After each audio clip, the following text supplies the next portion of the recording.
The Cosmic Dance, a record of spiritual dialogues, channeled by Julie Soskin, with a foreword by Sir George Trevelyan. Foreword. Julie Soskin has channeled this statement from a high spiritual source, which urges us to face and accept drastic Earth changes with courage and joy, knowing that planet Earth is to be cleansed and a new epoch begun. This book is for all who have grasped the reality of the spirit realms and can see that we are privileged to take part in the cleansing of the planet in the coming years. It is so grand a picture that it puts our individual troubles and problems into true perspective. I urge you to read it and grasp that you have incarnated to take part in this momentous change. The beings on the higher plane call on us to go forward with courage and joy, knowing that death is the great illusion.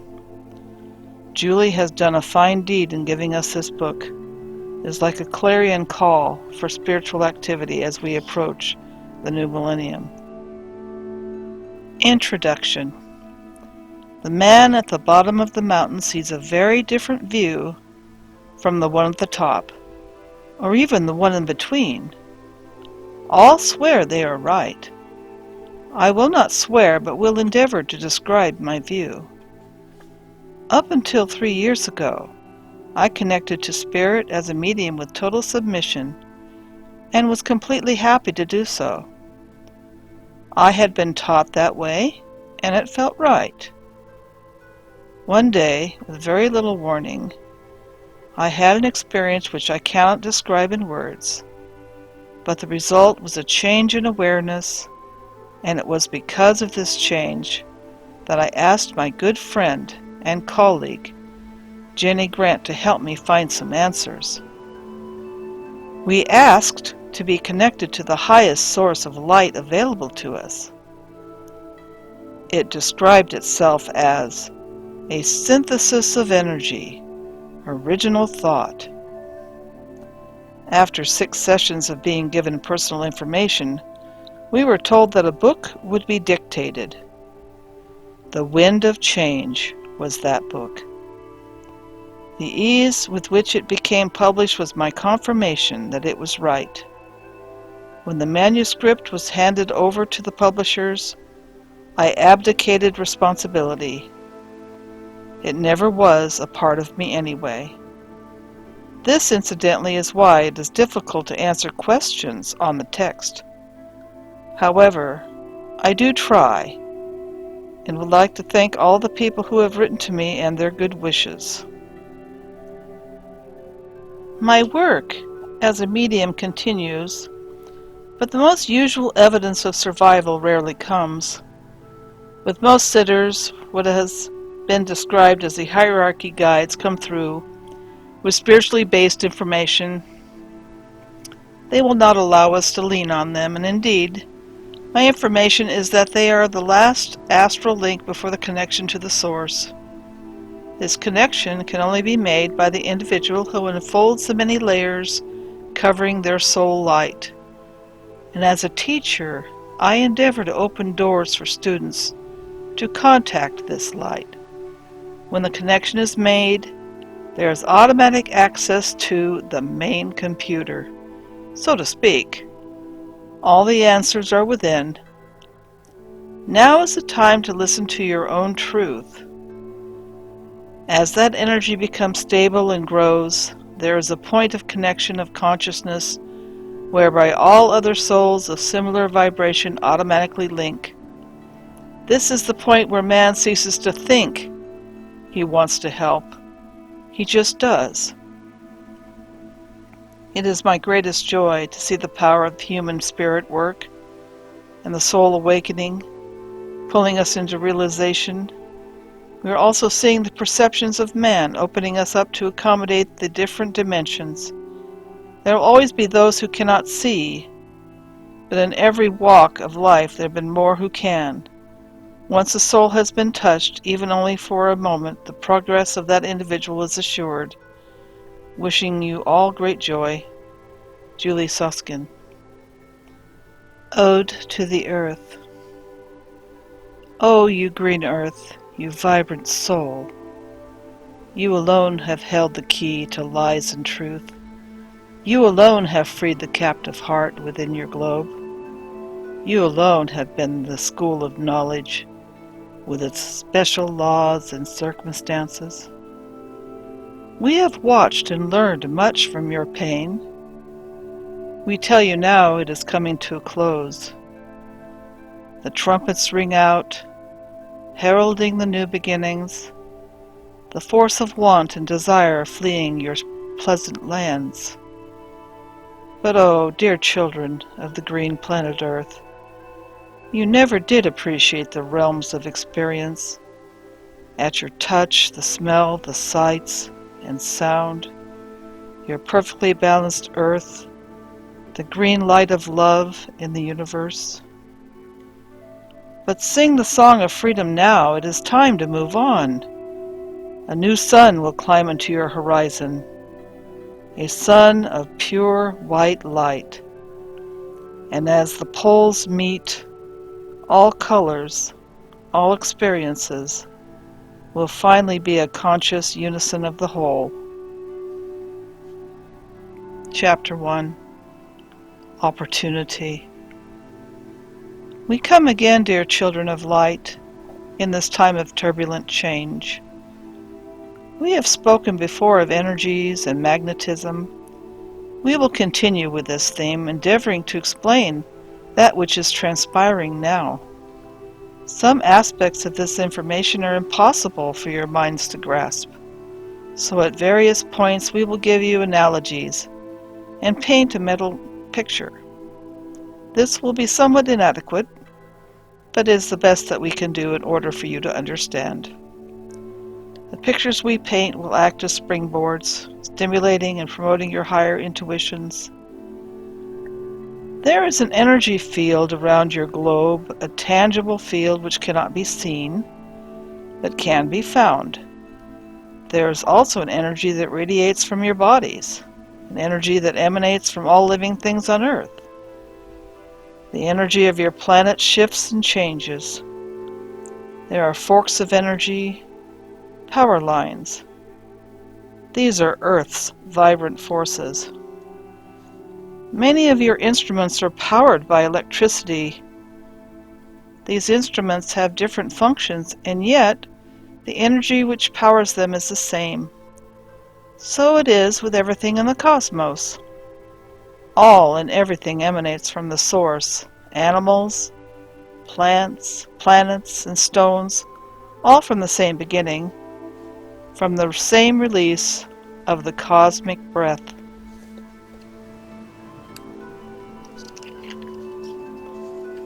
The energy the earth radiates from deep within, moving outwards in lightning-like veins. Because of the structure of your earth, these veins are in constant flow. These are your power lines. Some of them are very symmetrical.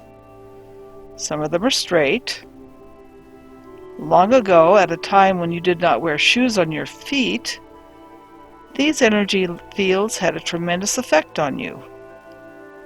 There were places of energy that people recognized as good places and bad places. Men in those days were intuitively aware of these power veins, and as a consequence worked with this, planting their crops and living in certain areas. They did not know about energy, but they sensed these emanations of power. Now, so much has been covered over, your senses are numbed, but these energies can still be felt. These energies have nothing to do with the people who lived in a place or what transpired there. They are to do with the Earth's energy. Now all this is being rediscovered, both intuitively and scientifically. All is coming to light. And because of the greater intelligence of man and the expansion of man's knowledge, his perception will be very different from that of people in bygone years, who sensed these energies but knew not what they were. Science will acknowledge intuition. Much will be spoken of energies. This will be a word much in use. You will not worship energies. You will not create sacred places as man did in the past.